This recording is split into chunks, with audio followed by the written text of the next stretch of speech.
In one of the creepiest yet most revealing Twitter threads ever to be posted on the platform, I think, a teacher recently fretted out loud that virtual classes might allow parents to hear him brainwashing their kids. And he's very afraid of that. Matthew R.K., an educator and author of a book called How to Lead Meaningful Race Conversations in the Classroom, worried that, quote, conservative parents would be able to interfere with the, quote, messy work of indoctrinating children into critical race theory, gender theory, and other left-wing dogmas. Here's the entire thread, which has since been set to private, but here's a screenshot of it. It says, so this fall, virtual class discussions will have many potential spectators, parents, siblings, etc., in the same room. We'll never be quite sure who is overhearing the discourse. What does this do for our equity/inclusion work? How much have students depended on the somewhat secure barriers of our physical classrooms to encourage vulnerability? How many of us have installed some version of what happens here stays here to help with this? While conversations about race are in my wheelhouse and remain a concern in this no-walls environment, I am most intrigued by the damage that helicopter/snowplow parents can do in the host conversations about gender/sexuality. And while, quote, conservative parents are my chief concern, I know that the damage can come from the left too. If we are engaged in the messy work of destabilizing a kid's racism or homophobia or transphobia, how much do we want their classmates' parents piling on? That's what he had to say. It's important to note that while some teachers responded to Kay's comments with the appropriate level of horror and disgust, many others chimed in to share their own strategies for brainwashing during a pandemic. Apparently, this is something that teachers have thought about and have come up with strategies for. One teacher said that she'd also been, quote, thinking about the problem that Kay described and had decided that she'd ask her students about their preferred pronouns via survey, though she still worries that, quote, caregivers might see it and learn something about their children that they weren't supposed to know, apparently. Another teacher said that students last semester would sometimes, quote, type secrets into the chat whenever the discussion turned to, quote, anti-racism and gender-inclusive content.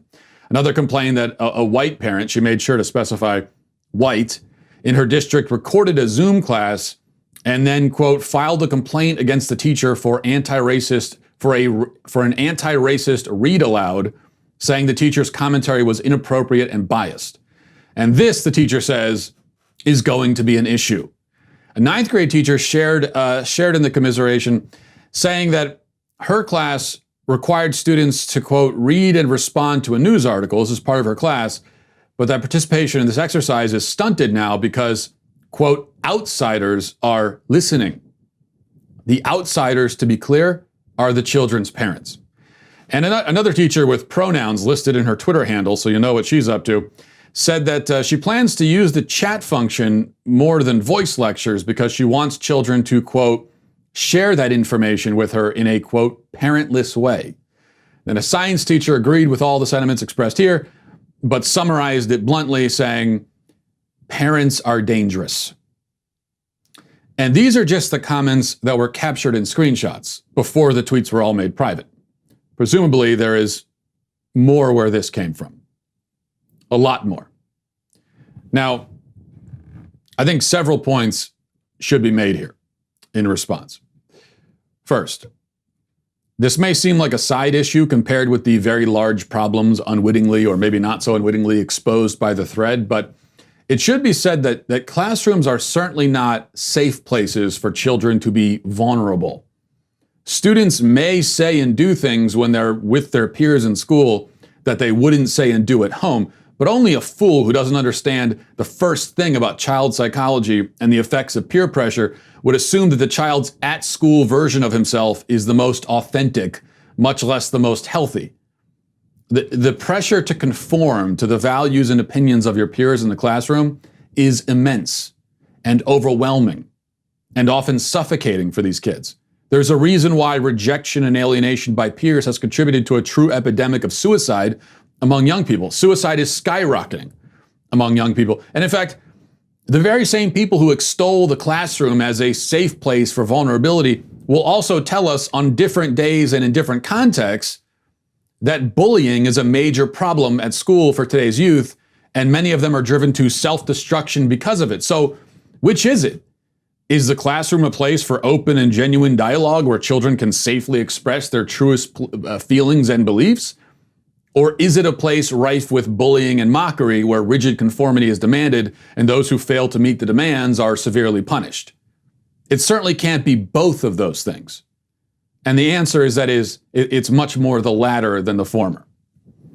Second point, an adult keeping a secret with a child and helping the child conceal that secret from his parent, especially when the secret has anything to do with sexuality, is acting in a way that is nothing short of predatory. Now, if you heard a strange man on the playground whisper to your child, "This will just be our little secret, okay? Don't tell your mom and dad," you would assume that the man is some kind of sex offender and respond accordingly. Does this behavior suddenly transform from disturbing to admirable if the strange man is a teacher? No, it doesn't. But this is a sort of license that society has given to teachers on the theory that they cannot do the work of educating unless they have more power over and intimate knowledge of their students than the students' own parents do. Which brings us finally to point 3, which is that a public school teacher is not supposed to be, and should not try to be, educator, parent, shaman, spiritual guide, therapist, friend, confidant, and sex counselor all rolled into one.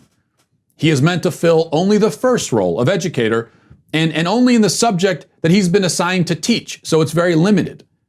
A child's actual parents can only become to be viewed as dangerous and intrusive and outsiders when teachers begin to view themselves in the school system as the true guardians and conservators of the children that are temporarily in their care.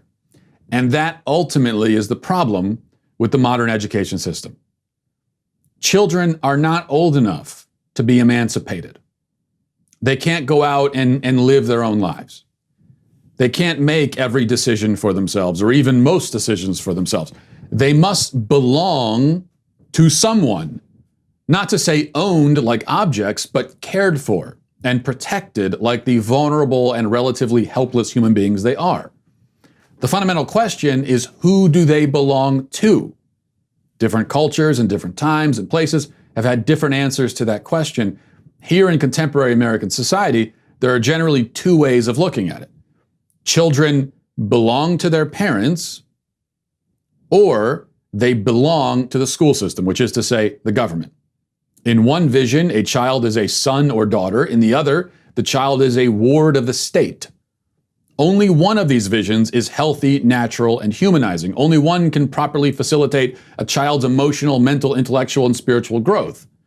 The school system doesn't just have a wrong and harmful idea of what education is, it has a wrong and harmful idea of what a child is and what its fundamental role in a child's life is supposed to be. And that is why I will not be sending my kids into the education system's clutches, and neither should you.